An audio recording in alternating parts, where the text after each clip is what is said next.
Ngayong naituro na sa mga LGU at PLGU ang pag-encode sa RSSI system, ngayon naman ay papakita ng tutorial na ito ang pagre-return at pagsasubmit ng city or municipality LTO.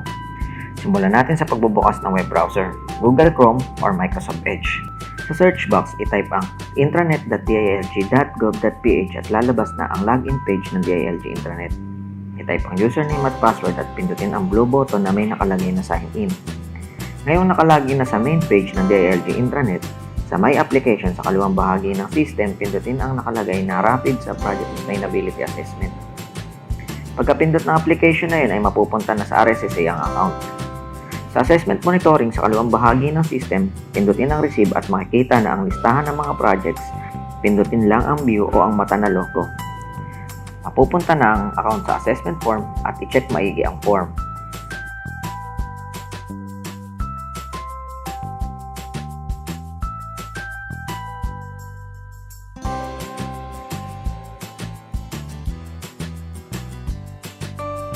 Paalala, pwede i-download ang MOB o signed DCF.